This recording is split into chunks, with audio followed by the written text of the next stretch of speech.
What we're going to be talking about today is how HealthTrust Workforce Solutions, how they reimagine their ATS and retap their ATS to scale high volume hiring.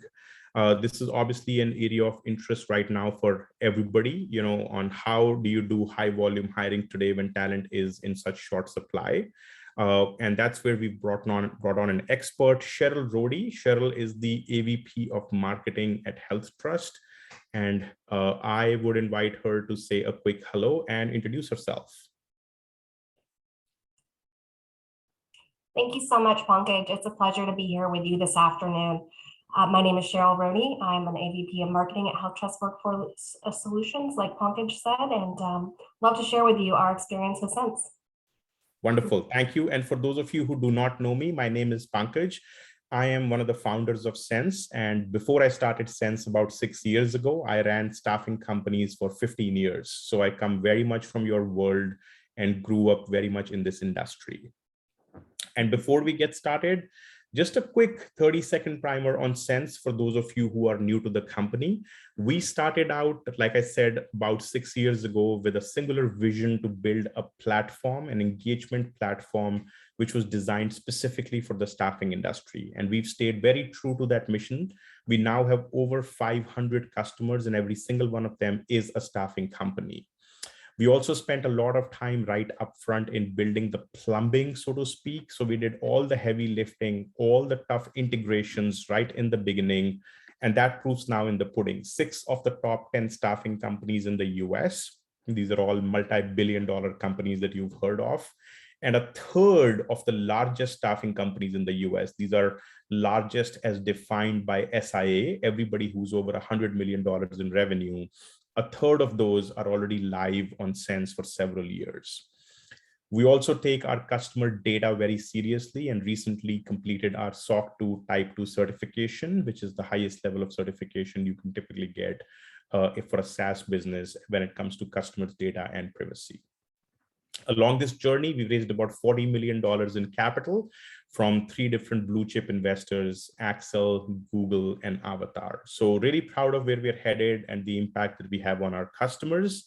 But before we talk about that, I would love to invite Cheryl to tell us a little bit more about HCA as well as HealthTrust and just getting to know her a little better. So Cheryl, could you also tell us a little bit about yourself? But I will turn the microphone over to you. Thank you. I have been in the staffing and recruiting industry for almost 15 years in a variety of organizations from light industrial to administrative, clerical, and professional services. But I've been most recently in the healthcare space for the past 8 years. HealthTrust Workforce Solutions is a subsidiary of HCA Healthcare, and they are the nation's largest health system.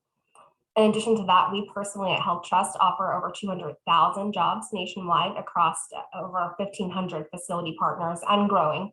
And every day we are personally impacting 28,000 or more clinicians. In addition to that, last year, year to date, actually, we've sent nearly 50,000 messages using the Sense platform. So we are definitely very high consumers of Sense. And, finally, we are healthcare staffing's largest MSP provider, and we personally partner with over 400 of the industry's staffing providers. So we definitely get to partner and have good visibility into what's going on in the pulse of the healthcare staffing industry. In addition to that, HealthTrust also offers advisory services, credentialing services, and a number of other education programs to help bridge the nursing skill shortage gap as well. And with that, Pankaj, you want to jump right in? And No, yeah, that's amazing. I mean, for some additional context, Cheryl, I was going to ask you, could you also tell our audience, how long have you been a Sense customer? Which Sense products do you use? Why did you even choose Sense as a partner? Absolutely. So we have been a Sense partner for over 3.5 years now.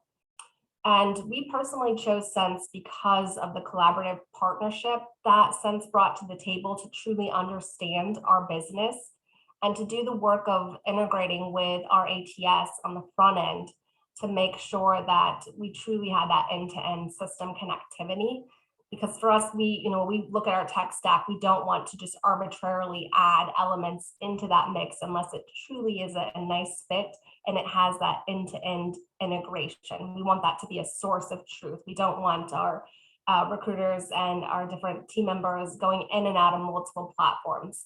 And so with Sense, when Sense came to the table and approached us with a solution, again, it was highly collaborative and it was truly a partnership to look at how our business works and how Sense could infuse itself into those existing processes. So that was really attractive to us.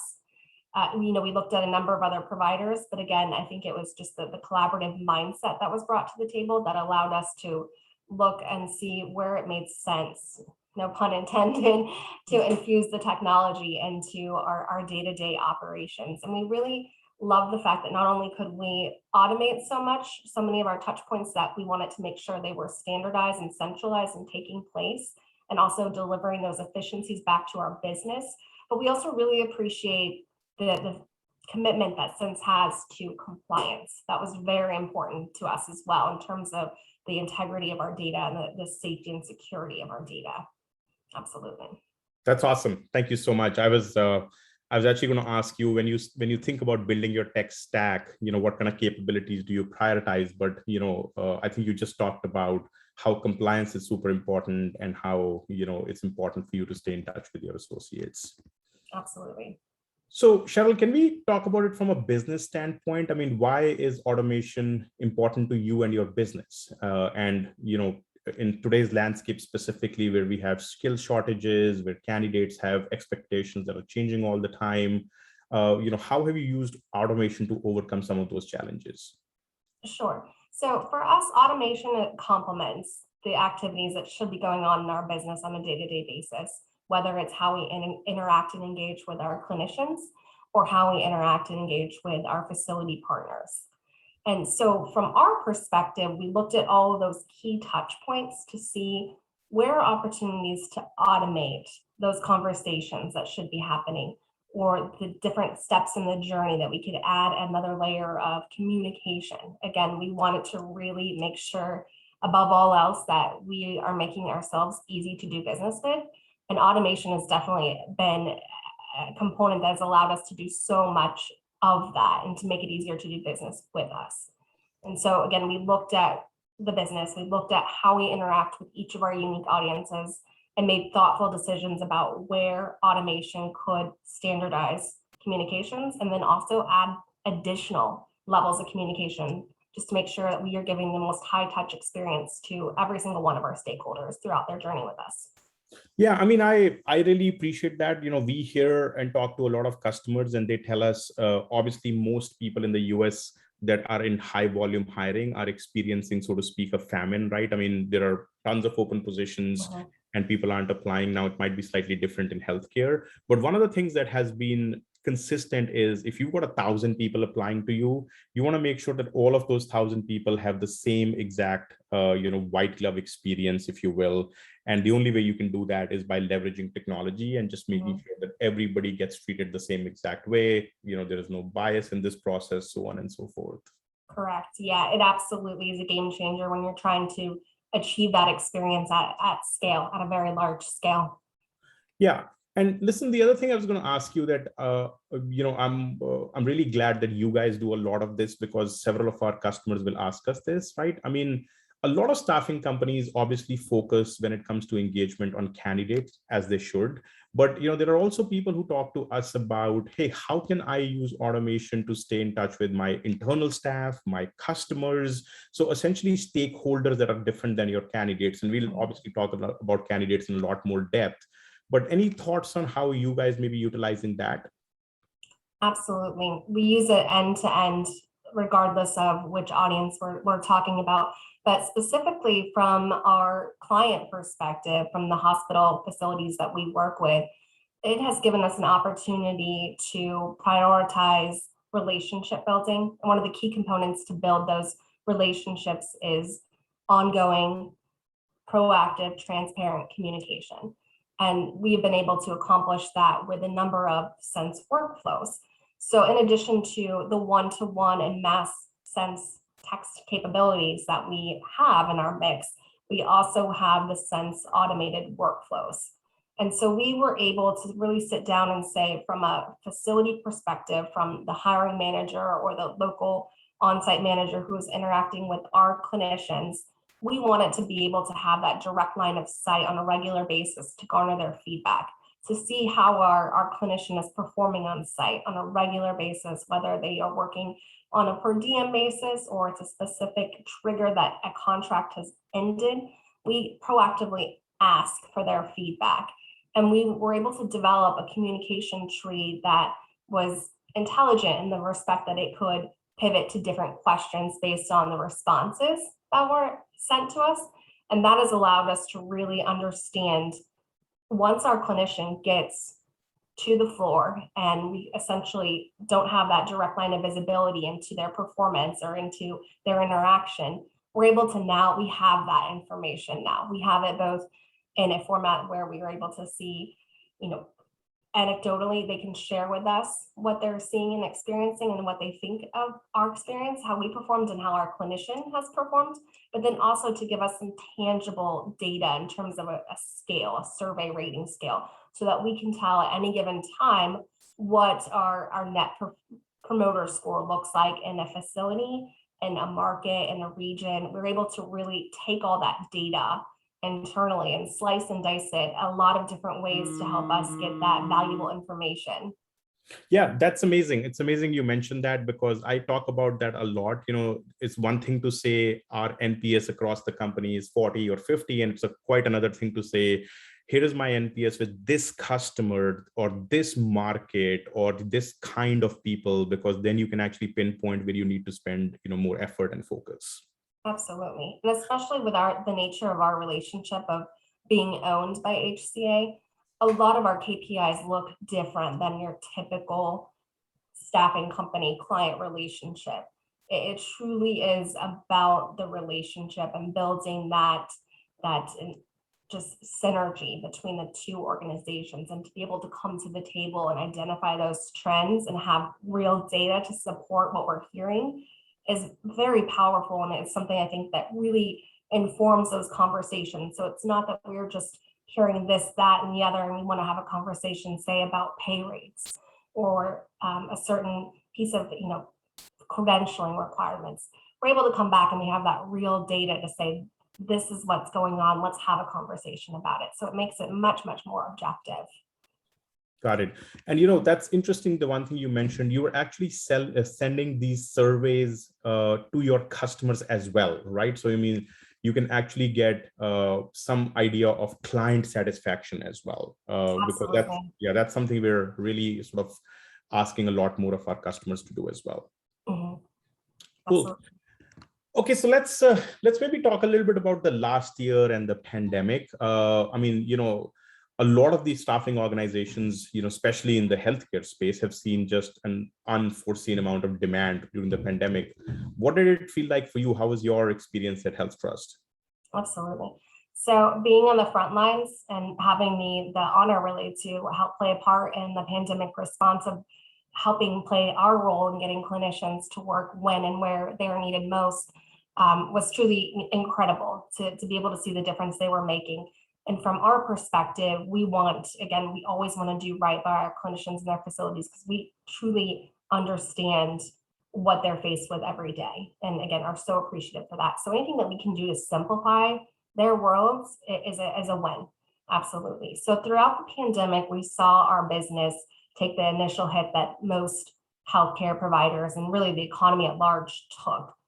But we saw a very quick bounce back in terms of rapid response. We were very much on the front lines in getting our clinicians to those areas of surges and peaks and making sure we were deploying resources effectively. And with each surge and now with the Delta variant, we see that, again, that uptick in business. And we have more demand for travel nurses than we've ever had in our business, definitely mirroring what's being talked about in the industry and data from SIA, no doubt. So we are experiencing that a huge surge. So again, that makes it all the much more important to standardize that experience for our clinicians, because we are truly interacting with more than ever.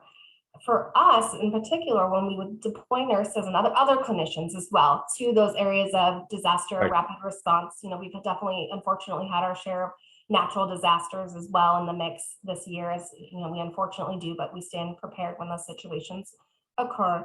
But having a technology like Sense to be able to engage with our clinicians on the front lines on their mobile device when they may not have the opportunity to go check their email is extremely powerful. You're sending them into situations sometimes where, like any disaster or rapid response situation, where we may not have all the information we need and we're getting it in real time. There may be logistics involved, like hotels, lodging, how do you get paid, for instance, a number of different conversations that we're now able to have with them on their mobile device, regardless of where they've been deployed to. So that has definitely helped us to streamline our operations. Yeah. And So, then sorry. oh, please, after you. I was just going to say, in terms of that volume as well, it's allowed us to reach out at a much larger scale to see when we have clinicians who raise their hand and want to be deployed to those areas. We're able to send out a mass communication tailored to their situation and obviously informed by background information, credentials, things like that. But we're not just blanketing the world, but we're able to then see who wants to raise their hand so that we can go quickly and get those folks deployed where they need to go. So there's just been a number of different use cases of the technology this past year, and really in every disaster response, rapid response scenario that we've encountered. It's been a huge benefit to us. Yeah. Yeah, no, thank you. So, Cheryl, I guess what I was going to ask you was, this comes up a lot when you do mass communication, mass SMS. A lot of people would actually talk about, hey, that's great, but do these messages actually get delivered? Because, they've been in situations where only 30% of these messages get delivered, several get filtered through spam, several don't make it through carriers. Can you maybe sort of enlighten us a little bit about what your experience has been there on that side? Absolutely.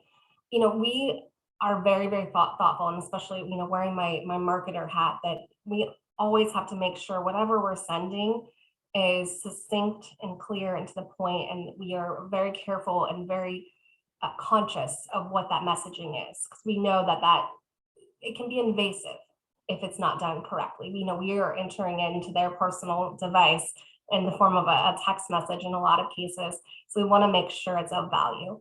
And in doing so, we review all of our messaging copy very, very closely. We see what's working. We look at the data and analytics to do A/B testing to see which messaging resonates better, which naming characters, you name it.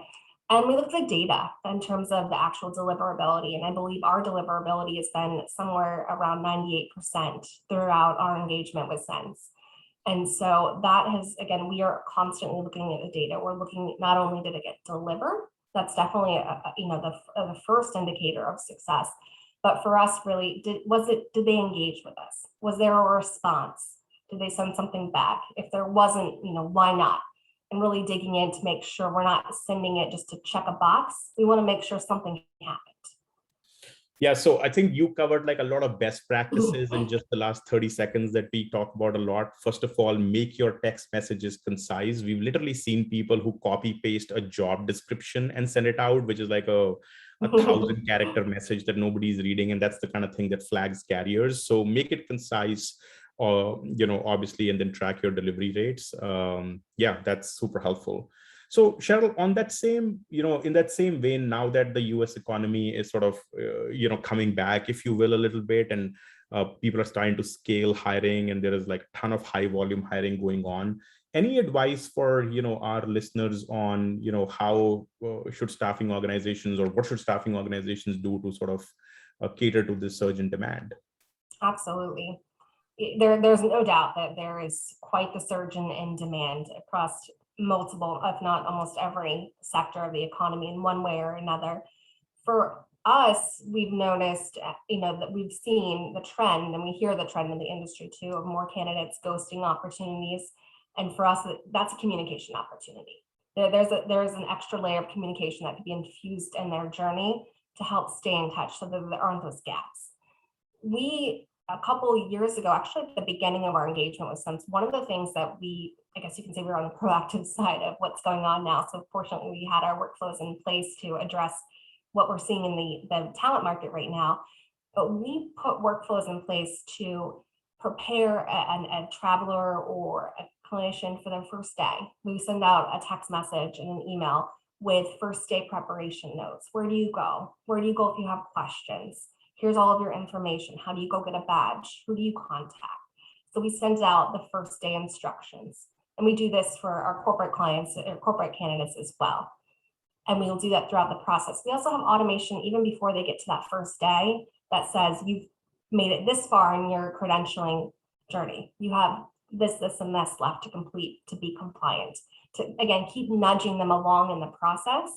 We check in throughout the assignment and throughout our engagement with them, whether it's how was your first week? So a lot of times, a lot of issues that might happen on that first week or first day on the job, if you don't necessarily hear about those issues and have the opportunity to fix them, you're going to lose that candidate. And we're able to then go in real time and say, okay, so-and-so is on the wrong unit, or, just giving you a high level example there. Yep. We can correct that with the facility and turn around what otherwise might have been a negative experience for that clinician. And so we do that after the assignment. We do it at a number of different stops along the journey. And we even do it after they've taken their assignment and we're reaching the end of it, or where we deem about, let's just say 6 to 8 weeks out. We say, let's start talking about your next assignment. We want to keep them warm and feel that communication from us. And it also allows our recruiters to focus on their key activities where these workflows are happening in the background. They don't have to touch it. It's all automated thanks to our integration based on different triggers in our ATS. So that when they get that reply, they didn't have to do the work on the front end of reaching out. They can just take care of the immediate need that's on their desk. Yep. So that's been a huge, huge time saver, and it has made a lot of our recruiters quite happy. Yeah. Yeah.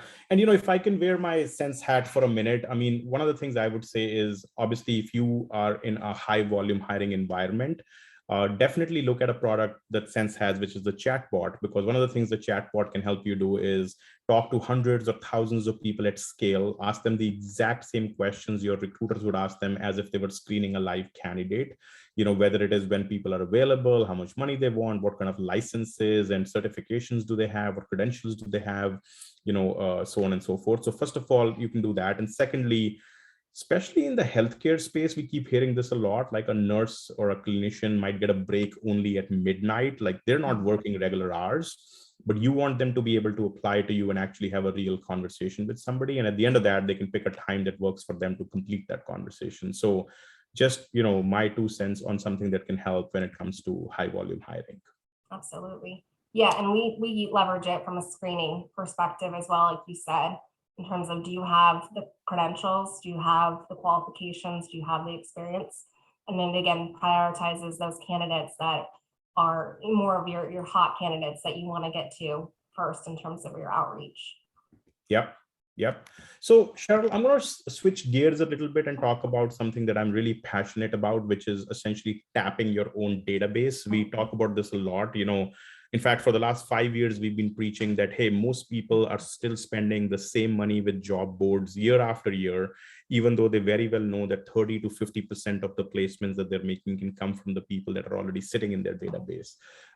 They just have to make their recruiters comfortable with the fact that the data in their database is accurate, it is up to date, it can be your first stop before you, go out to a job board. So can we talk a little bit about, I know you guys look within to fulfill that demand.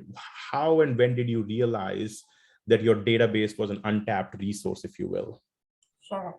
I think we've always said that for quite some time. I think that's tried and true. That's nothing new to our industry. I think what's different now is that we have the ability to do that at scale. We have long sent email campaigns, pulled list, sent email campaigns to try to re-engage with our candidates. But like you said, how do you do that at scale, right? Mm-hmm. And how do you automate that? Because that definitely helps make it one of those things, again, that runs in the background. It's being done for you in real time. And again, that's a huge value add when you're able to structure it that way, where it's not another line item of something that you manually have to go in and do.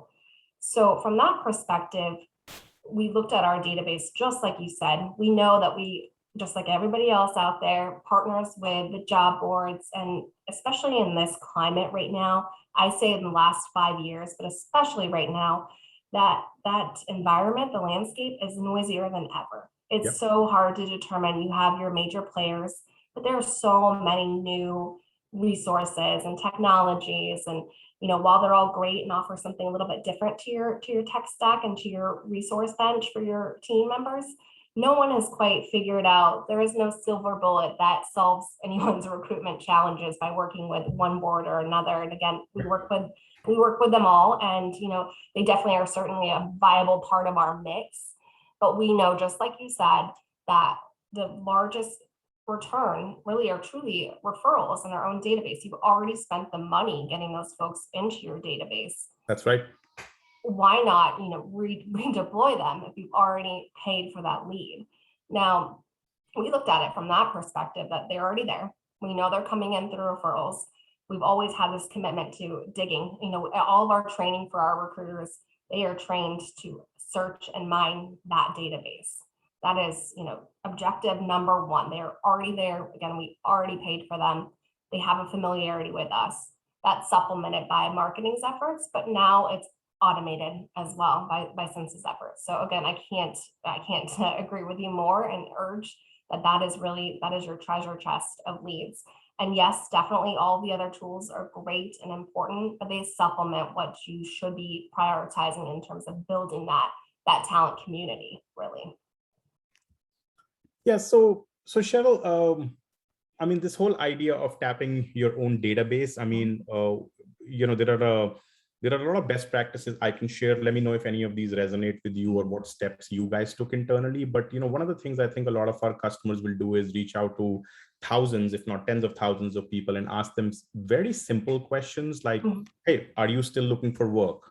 Or when will you be available next? Or how much money do you want? And I think the beauty of all of this is you're asking super simple questions that are very relevant to the end candidate. They really want to answer those questions, and they're actually appreciative of the fact that, oh, you guys still have me on top of your mind. But I think the part that technology then enables is writing this data back into your applicant tracking system. Because if you had this information from 10,000 people in an unstructured fashion, it won't really mean much. So anyway, I'm really proud of the fact that we integrate with some of the most complicated ATSs, and your ATS is as complicated as it comes. But I don't necessarily have a question, but just wanted to make sure I said that out loud. In case they're listening, right? All right, so let's see this. So I know you've had like a lot of success with Sense, using Engage and messaging. Maybe you can talk for a few minutes around what are some of your best practices. Maybe you can share some stats with us on what you've seen and done, and hopefully that just inspires a few of our listeners. Sure. Yeah, with regard to best practices, I think the biggest thing, first and foremost, if you're going down this journey and this path and you want to explore automation into your operations, you truly need to know your business. Nobody knows your business like you do. No partner will ever know your business like you do. You need to have that firm understanding of how your business works and really come to the table with the right stakeholders from throughout the different aspects of the business and lines of business, different functions, departments. Make sure everyone understands what we're trying to achieve. And I think you should do this anytime you introduce a technology or a new process into the mix, to understand what those clear objectives are, to understand how they will be measured, how and when, and the frequency and cadence in which you're going to look at those objectives. But really to sit down and say, okay, here's your process. Where are your pain points in the process? And we sat, again, with each line of business and walked through the crosswalk of what that looks like. And then we said, okay, based on those pain points or those pressure points, where can we again infuse the automation? So we weren't just going into it saying, automate everything. It had to truly be thoughtful. We made sure that we presented business case to make sure that there was that opportunity again to document what we were doing. Again, for preservation of data and processes, it's really important to have all of that outlined clearly so that you have that longevity again of what work was done and why the work was done, should you have changes in your business. And then go out and implement it, right? See what works, see what's not working. We've had workflows, as you know, where we've said the intent of this, we're not truly capturing that intent. So how can we pull it back and make adjustments? Or we've had conversations with you about, in your team, about the dashboard. What kind of reporting is beneficial to us? What kind of, and I know I'm going off here a little bit, but in terms of best practice, This is great. it's so important to look at the data. Again, you have to be so thoughtful going into this and to continue that thoughtfulness throughout the journey. Again, look at best practices, read what's out there. There's a lot of great resources that are put out in terms of what messaging is effective, what messaging is not effective, and understanding the compliance and regulatory environment as well, to make sure that everything is buttoned up on that perspective as well. Because while we do have one system of record, we want to make sure that if we opt them out from certain communications, they're still getting those vital communications that are more operationally related. So Right. again, be very thoughtful about whatever regulations might be in place. And I know you guys do that too. I don't know if you want to speak to what you guys do, even here recently, in terms of the variety of carriers, cell phone carriers. And we appreciate that you guys have that knowledge to come back to us and say, we want to make sure you don't get flagged and you don't get your text messaging capabilities completely shut down. Here's what we need to do to make sure you're set up correctly. Yeah. And I'll add a little bit to what Cheryl was just saying. I mean, first of all, this idea of making sure that your opt-outs are actually more localized than global, so the fact that you can opt out of, I don't know, maybe a marketing email, maybe a newsletter that you're not that hot on, but you at least want to get messages that says, hey, your assignment got extended, or your compensation changed, or your shift's going to be different, because those are just very relevant conversations. So you have the ability of doing that within Sense. And secondly, I think everybody knows that 10 DLC is around the corner, which is this new regulation from the carriers, the 10-digit long codes, where everything that goes to more than a certain number of people is considered a marketing campaign, and it's coming in effect on October 1st. So I think we've taken just a very, advocacy sort of approach here to talk to all of our customers and make sure they need to register the numbers that they text from, just make sure that none of their numbers get flagged or get put into carrier spam, just to give them business continuity. So yeah, that's certainly part of the ethos and customer success here at Sense. But yeah, Cheryl, thanks for bringing that up. Absolutely. So let me ask you this, it's obvious that you've seen some good results from Sense, but you've obviously also tried other sourcing channels. Can you maybe compare and contrast on, at the various stage of the journey, did you see better response rates compared to what the other sourcing channels? What are some of the other sourcing channels you were using? I mean, I'm just always hungry to sort of hear customer data, if you will. Sure, absolutely. So we look at Sense differently, in the respect that you are a catalyst to a lot of our conversations. You're truly not a job board where you have candidates that you're delivering to us. You're helping us move them through the process, or attract them, retain them, engage with them. So in some sense, it's not an apples to apples comparison. So I like to look at you guys, but again, when you talk about the outreach, right, you can conduct outreach on a variety of platforms. I'll personally say we haven't dug in to do side-by-sides to see response rates, but I can tell you that because of the individuals in our database have that pre-existing relationship with us, we didn't just find them somewhere and have never engaged with them. We do find that the response rates are higher than industry average. Again, because we have established that relationship with them, we're not coming out of the blue messaging with them. In terms of when you look at it in a different scenario, if we have a new applicant who applies and we're messaging out to them to qualify and pre-screen, those do come down a little bit. And I would expect to see that, again, because you're looking at a warm audience versus just a completely new audience that's they're warm enough, they applied to your job, right? But they don't know you. They don't have that established relationship. So I think, again, you have to be careful at what you compare yourself to and the metrics you look at, because each scenario is different. But again, I can say unequivocally that when you are reactivating your own ATS, you absolutely will see higher response rates if you have been thoughtful about your messaging. Again, if you're employing those best practices, that is characteristic of utilizing Sense within your own database. Yeah, no, that's super interesting. In fact, somebody just asked a pretty interesting question around that as well, Cheryl. So Phil here is asking, are there any best practices on how you would re-engage with your audience that has opted out in the past, like text or email, or what would be some of those ideas? Yeah, that's a really great question, Phil, because you walk a very fine line there. They've already said, no, thank you. So in that case, I would bring it back to how can you look at your brand? How can you get in front of them? That's a general way that's more about brand awareness. It's not specifically, I want you to do something for me. Typically, you could take a list of those that have opted out or unengaged. You can always pick up the phone. I would advise you pick up the phone. While they may have said, don't text me, don't email me, pick up the phone and see if you can find out why and have that one-to-one human connection. I would prioritize that first. Also, there are other marketing tactics you can employ to look at that population and see how can I target them in other ways, whether it's through advertising, maybe it's a communication you send out, but you can again see their demographics, their background, their behaviors, and really do that targeted persona development and reach out to that group.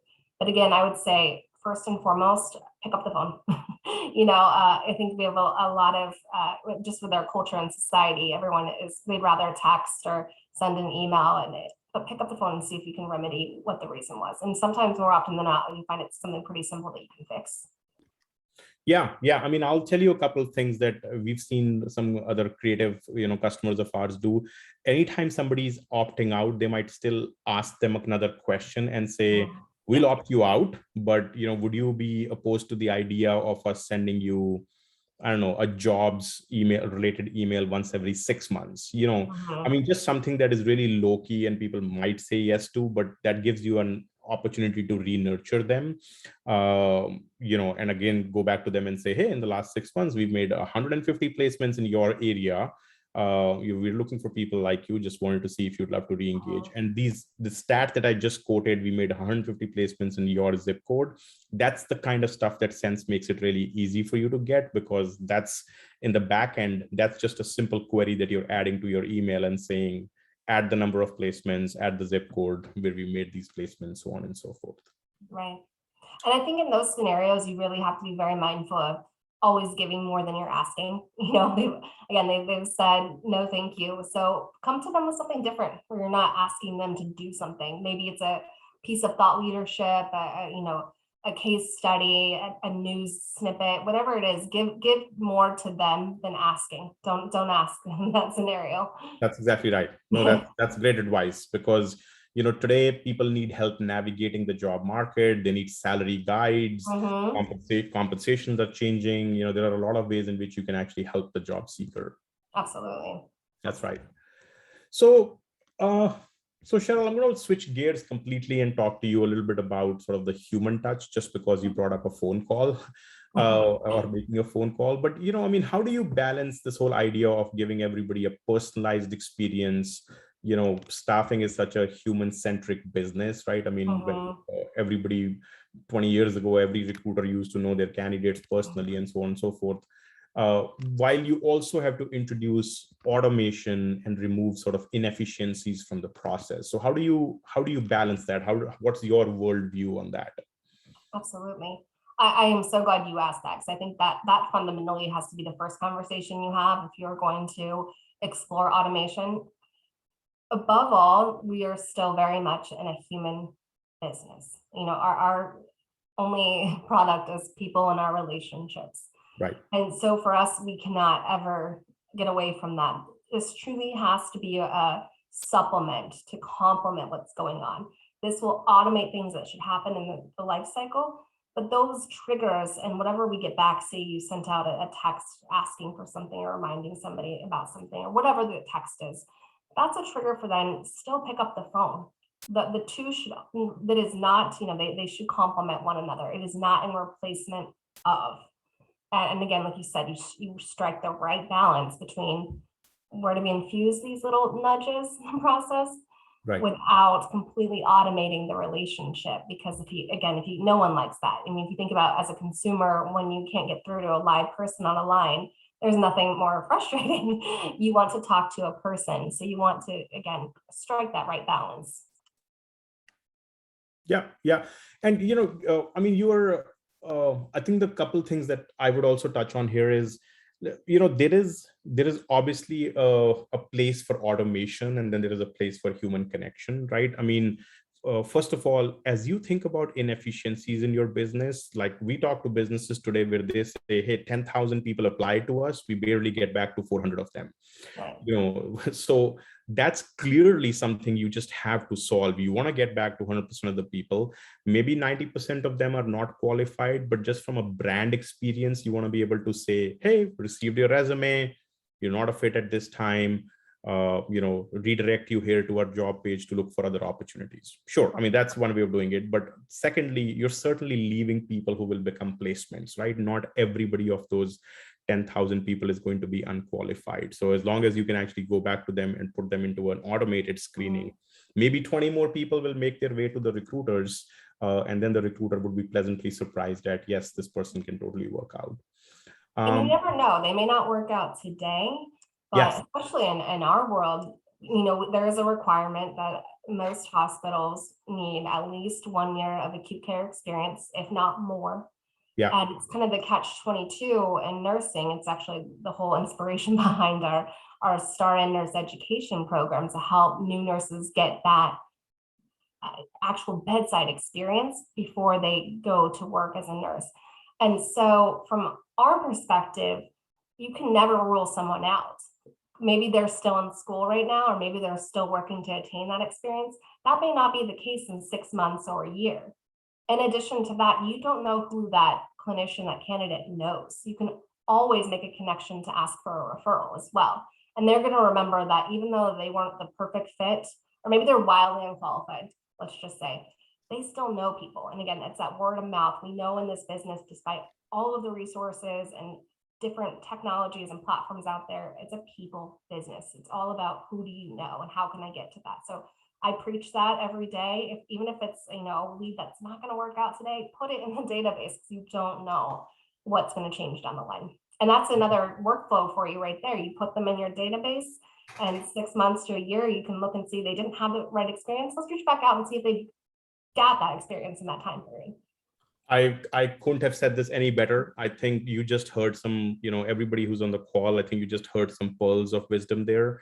One is staffing companies that do well are all about top of the funnel. And this is how you create a better top of the funnel. Everybody who comes in, they can be either a qualified candidate or a qualified referrer of somebody else to you, or at the very least, a brand ambassador who says, hey, they didn't have a role for me, but I still got treated really well. They immediately responded to me. They immediately told me the next steps. So either of those three things are going to be applicable to anybody who reaches out to you. I can tell you customers of ours today who are engaged with 8 to 10 million people, even though their companies are not that large. I mean, they're not doing like hundreds of thousands of placements. They're certainly doing thousands of placements, but that's the kind of company that's going to scale year after year because they just already have such a huge, word of mouth going for them. Absolutely. And in our space, I think it's more important than ever because we are all consumers. Say you applied to one of our jobs and you didn't have a good experience with us, or we did not give you that level of response. What happens, 6 months down the line, you get hurt or you have to go to a hospital. That's our brand right there. You're going to have that brand perception that carries through even as a consumer. So the stakes are, in my opinion, even greater in our business. And I'm sure that translates to a lot of other folks on this call too, that there always is that trickle down effect where we have to kind of look beyond just the immediate nature of our day-to-day and what we do. There's so much more out there that it can impact. That's another amazing point. Just this morning, I read that Amazon is hiring another 125,000 workers. Imagine during that hiring process, if they sort of, don't give a good experience to 10,000 people, those 10,000 people are still buying stuff from Amazon. And, what's the brand perception that you're behind with them? Exactly. Awesome. So Cheryl, here is sort of like a more important question for you, because a lot of customers think about this, which is, hey, do you invest in a new software? I mean, how do you prioritize where you should invest your dollars? Are you doing that for short-term goals or long-term goals? Some people, given just other nature of our industry, are even slow movers in terms of, do I even need to invest? Any sort of advice on how should people think about investing in software? What ROI should they expect? And just any guidance for our listeners on that? Absolutely. First and foremost, make really good friends with your IT department, Pankaj. They're going to be doing a lot of the heavy lifting in a lot of these scenarios. So you want to make sure that when you're coming to them with a solution, that you've truly vetted it and you understand how it fits in your mix, because you're going to be asking a lot of other people to sign up for, work that they didn't necessarily raise their hand and say, we want to introduce this into our mix. Again, this environment, the climate right now is noisier than ever. We all, I'm sure, get hit up every single day from another prospective vendor with the solution that's just going to fix everything for us. And I think, again, as most of us on this call know, no one has cracked that code. Some are getting close and we hope they do one day, but it's very much that you have to look at your comprehensive tech stack. Just like you look at your strategy, for the marketers on this call, you have to have all the right components for it to work. And it truly is your tech engine, if you will. And so you need to look at each point in the life cycle, whether it's, like you said, top of funnel attraction, how do you engage, and then how do you retain, and look and see where you have those disconnects. And definitely lean on, I think, your other staffing peers. We're all here. Staffing is a very close-knit, tight community. We're happy to say what we've tried. We're happy to say, what we haven't tried, what we're interested in. And there's a lot of good industries too, as you know, in the staffing space, where those ideas can be shared so that you hear from another organization that might look and feel like yours, what makes sense. But I go back to knowing your business and knowing what you need in terms of short-term and long-term goals. For us, our long-term goal is obviously just as simple as saying we want to make it easier to do business with us. Why? Because we can attract more people. We have a better brand in the marketplace if we are easy to do business with, and we deliver that service excellence. We attract more candidates who want to apply to our job if it's easy. And again, if we make the process of working with us easy, you're going to want to stay with us. So ultimately, that's always our long-term goal. But the short-term goals are consistently looking at market challenges. Where are there pain points that we need to address, and who out there potentially has a solution? I know this sounds absolutely ludicrous and most of us don't have time for this, but take the meeting, take the call, listen, go demo the product, because you don't know when something's going to make sense for your business. And again, I keep saying that, no pun intended, but you just don't know. And again, everybody's coming to the market with a lot of different solutions. Some look similar, some are wildly different. But be open to and taking a little bit at a time every week to dedicate it to just staying abreast of those industry trends. And there's so much industry disruption right now too, that if you don't, a year or two down the line, you're going to be behind the 8 ball where everybody has already made those tech investments. And I think that's really the business cases. You don't have a choice in this climate. Those other ways are antiquated. You have to adopt some sort of technology and automation. That's just the way of the world today.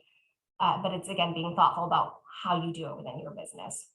Yeah, no, that's really great advice, Cheryl. And, from my vantage point, I mean, obviously as a ex-staffing company owner, I was buying software for 15 years. I think the 2 or 3 things that stood out to me were like also more transactional. Do you integrate with my ATS? I mean, that just is like a big thing, because otherwise you could be the best thing since sliced bread, but you want to create another silo that I don't want my recruiters to live in, right? I want them to live in my system of record. So I think that's interesting. The fact that, does your supplier, Sense in this case, have experience with the staffing industry? Because we're clearly a peculiar industry, right? And the fact that we have over 500 customers who do this, and nearly all of those 500 customers who are referenceable, and you can go talk to any of them, should actually give you that initial confidence to get started. Okay, so Cheryl, in the interest of time, one last question for you, just, getting thought leadership from you. I know, I mean, obviously there are people on this call who are interested in automation. There are hundreds of people we are talking to. And, for most of these people, this can seem sort of daunting. This can seem like this uphill journey. How do I go from changing processes I have today to automating them? Any advice on, getting started? Like, where do these people, how do they take the first step? Sure.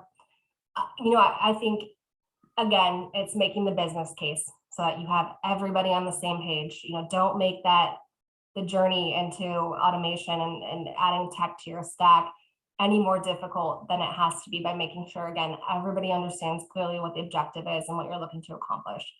I would say be very thoughtful about what you want to automate and what you don't want to automate, and go slowly. Maybe sit down and prioritize your workflows. If in the realm of automation and looking at the different triggers, don't try to do them all at once. You want to do them we do this very thoughtfully. We look from a quarterly or every biannual basis, what workflows do we want to put into place? And then we systematically introduce those into the mix. You don't want to go full bore and automate everything and then have an issue too. That was something that, especially upon deployment, there's a lot of logic that has to work and be sound in order for you to deploy automation. Because if you don't get automation right and you're sending messages that are not relevant or to the wrong audience, it can go south really quickly.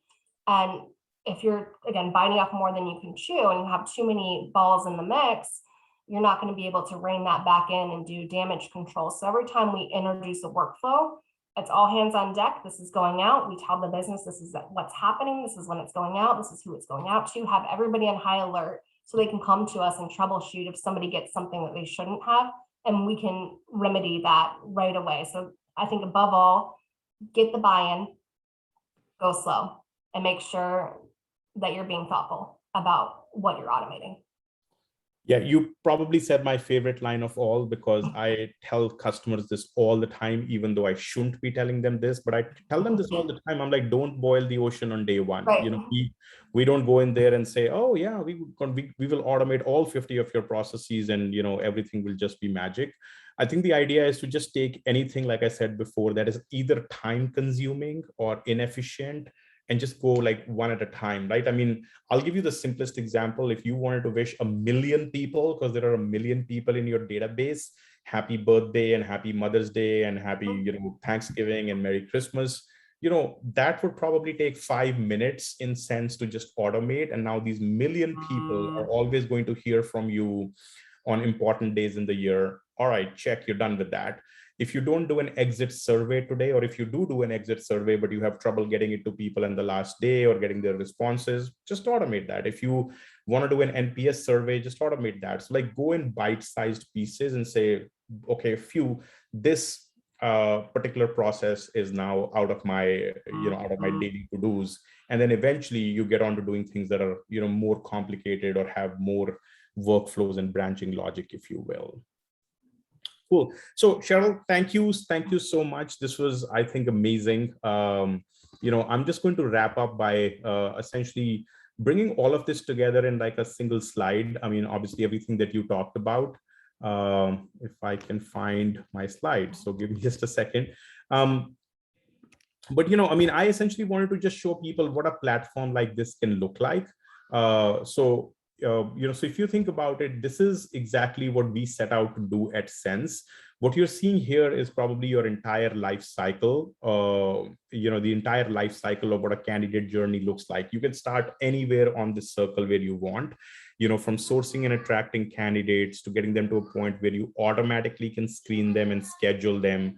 And then if they get a job, you essentially, engage with them or, get them through a submittal process, onboard them, take care of them while they're on assignment, and eventually you either redeploy them, so you get them another opportunity right off the bat, or you reactivate them. And this is something that somebody in the audience had asked.